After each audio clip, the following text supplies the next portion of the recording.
visible, mes amis. Vous savez, quand Joseph s'est retrouvé comme domestique dans la maison de Potiphar, moi, mettez-vous à la place de Joseph. On vous dit que tu deviendras un collaborateur de Hollande. Tu es français, tu vis en France, tu reçois une prophétie, on te dit, tu deviendras un collaborateur de Hollande. Et tu te retrouves comme un secrétaire du Premier ministre.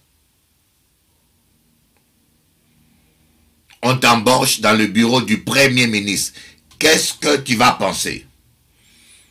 Tu vas te dire sûrement le Premier ministre de Hollande, un jour il parlera de moi à Hollande.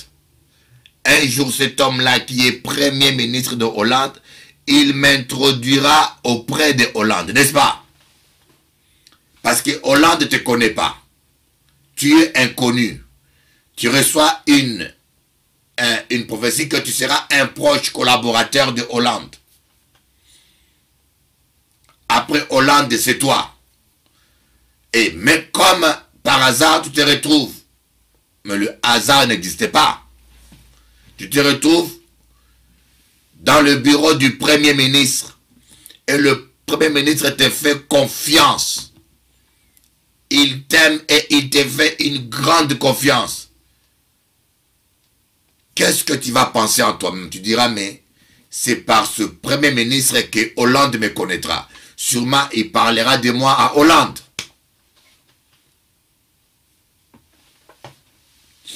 Mais qu'est-ce qui va arriver? Qu'est-ce qui va arriver? Qu'est-ce qui va arriver? Et ce n'était pas le plan de Dieu. Le Premier ministre de Hollande va, comme Madame Potiphar, va mentir sur Joseph et Joseph va se retrouver en prison. Oh, Joseph va se retrouver en prison. On va voir cette histoire-là. Oh, il y a des gens à qui tu fais du bien qui vont t'oublier.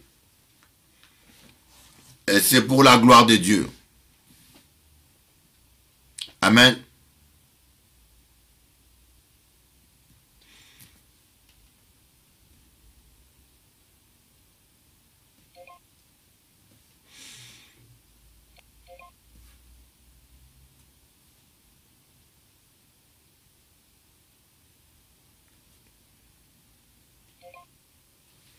Amen.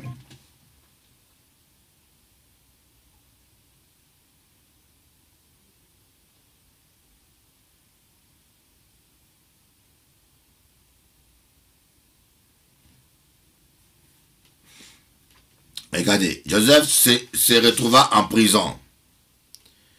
Genèse 40. Il y avait un échanson du roi. Bon, je vais lire.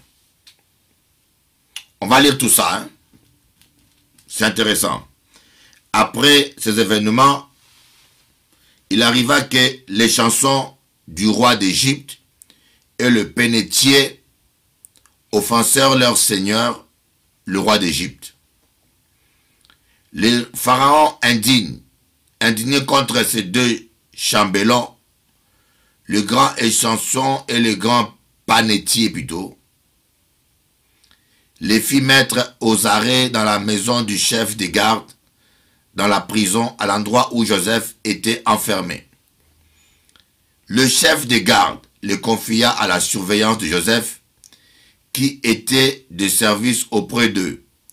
Ils passèrent un certain temps aux arrêts.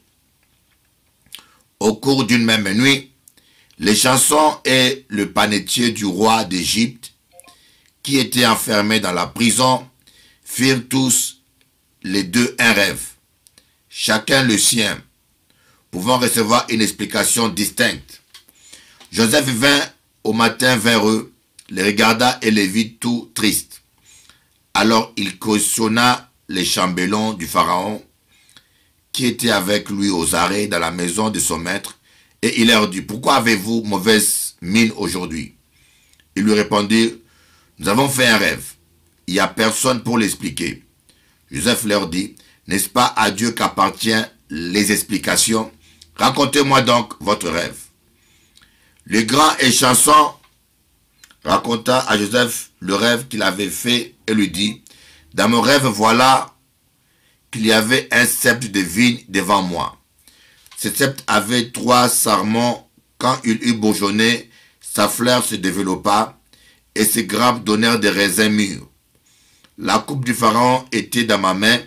J'ai pris les raisins, je les pressai dans la coupe du Pharaon et j'ai mis la coupe dans la main du Pharaon. » Joseph lui dit, « Voici l'explication. Les 3 sarments sont 3 jours. Encore 3 jours, et le Pharaon relèvera ta tête et te rétablira dans ta charge. Tu mettras la coupe du Pharaon dans sa main, comme tu le faisais d'habitude, lorsque tu étais un chanson. Mais souviens-toi de moi quand tu seras heureux et agis, je te prie, avec bienveillance envers moi.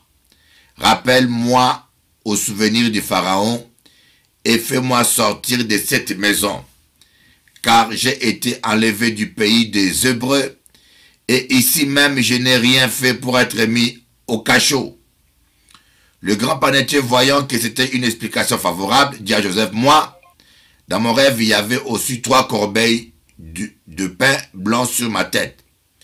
Dans la corbeille la plus élevée, il y avait de tout ce que fait un panetier pour la nourriture du Pharaon. Or, les oiseaux la mangèrent dans la corbeille au-dessus de ma tête. » Joseph répondit en ces termes, « Voici l'explication. Les 3 corbeilles sont 3 jours. Encore 3 jours et le Pharaon relèvera ta tête au-dessus de toi, te fera pendre à un bois, et les oiseaux mangeront ta chair. Le 3e jour, anniversaire de la naissance du Pharaon, il fit un festin pour tous ses serviteurs, et il releva la tête du grand échanson et la tête du grand pénétier au milieu de ses serviteurs. Il rétablit le grand échanson dans sa fonction, et celui-ci mit la coupe dans la main du Pharaon. Mais il fit prendre le grand panetier selon l'explication que Joseph leur avait donnée. Le grand échanson ne se souvient pas de Joseph, il l'oublia. Il l'oublia. Est-ce qu'il y a quelqu'un qui t'a oublié? My God. Est-ce qu'il y a quelqu'un qui t'a oublié? Est-ce qu'il y a quelqu'un qui t'a oublié?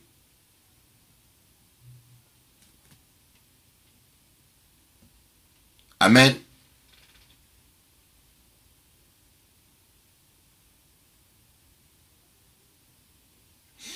Est-ce qu'il y a quelqu'un qui t'a oublié? Voyez, ce monsieur a oublié. Et ce monsieur a oublié Joseph. Joseph lui a dit, rappelle-toi de moi. Rappelle-toi de moi. Mais le échanson a oublié Joseph. Écoutez, l'ingratitude est humaine. Ne comptez pas sur un homme. Voyez, Joseph a voulu compter sur un homme.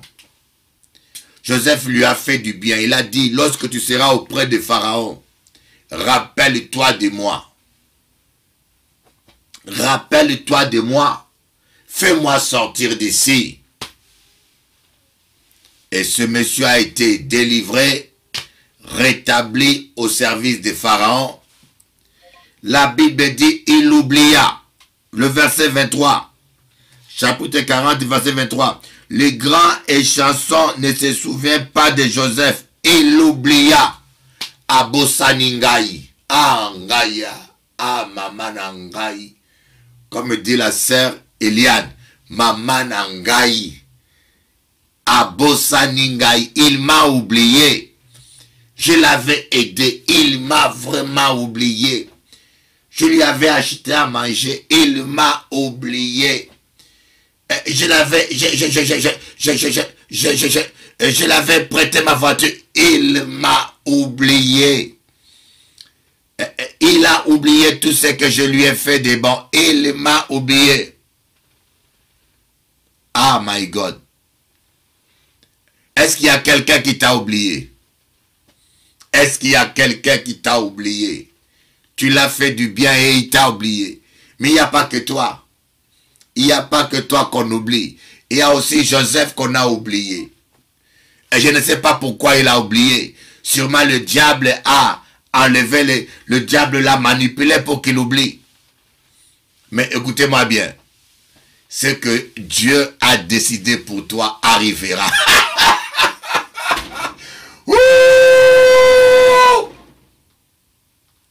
Ce que Dieu a décrété pour ta vie, ça arrivera. Marie, ma sœur Marie, écoute-moi bien. Ce que Dieu a décrété pour ta vie va arriver. Que les gens t'oublient, que les gens soient ingrats, que les gens soient méchants, que les gens soient hypocrites. C'est que Dieu a décrété pour ta vie, tu vas le vivre. Ce que Dieu a décrété pour ta vie arrivera.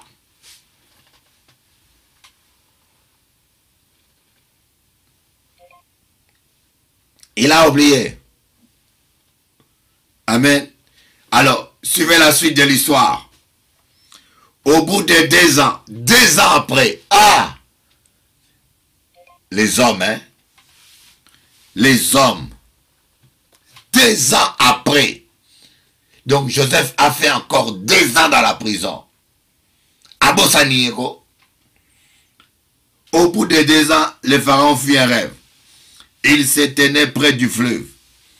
Cette belle vache grasse montèrent du fleuve et se mirent à paître dans le marais.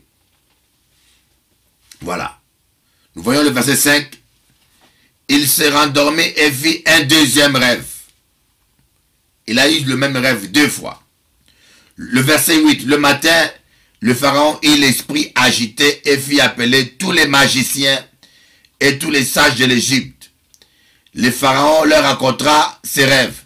Mais personne ne put l'expliquer au pharaon. Alors les grands et chansons prit la parole et dit au pharaon: je vais rappeler aujourd'hui les souvenirs de ma faute. Le pharaon était indigné contre ses serviteurs et il m'avait fait mettre aux arrêts dans la maison du chef des gardes ainsi que le grand pénétier. Nous avons fait lui et moi un rêve dans une même nuit. Chacun un rêve susceptible d'être expliqué. Il y avait là avec nous un jeune hébreu esclave du chef des gardes.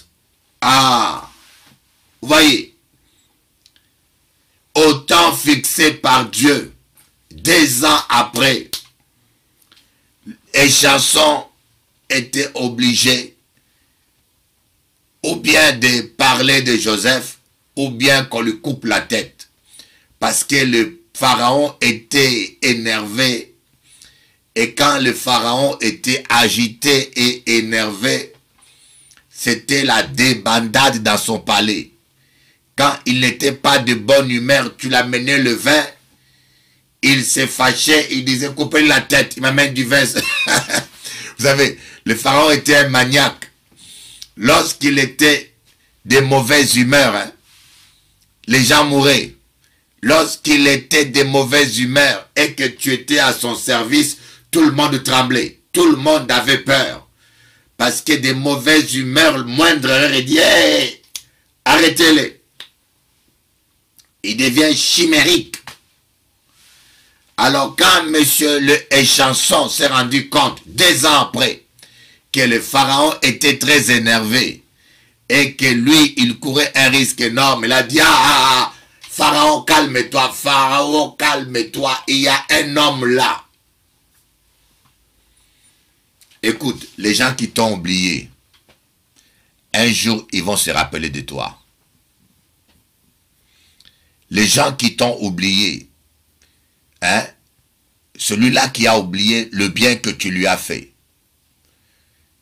et qui t'a jeté comme un papier hygiénique dans les toilettes et qui a tiré la chasse, un jour, il se souviendra de toi. Ne t'inquiète pas, n'aie pas de remords, arrête de te faire du mal, loue simplement Dieu. Voyez, c'était même pas le temps pour Pharaon, c'était pas le temps où on devait libérer Joseph. Dieu fait chaque chose en son temps. Dieu fait chaque chose en son temps. C'était pas le temps de Joseph. Joseph avait son temps, il voulait sortir tout de suite.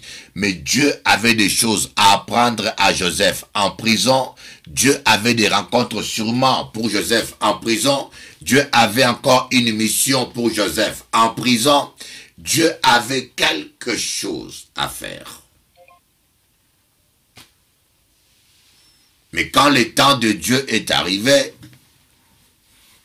écoutez bien, quand le temps de Dieu va arriver, que les hommes le veulent ou pas, tu vas vivre ta destinée.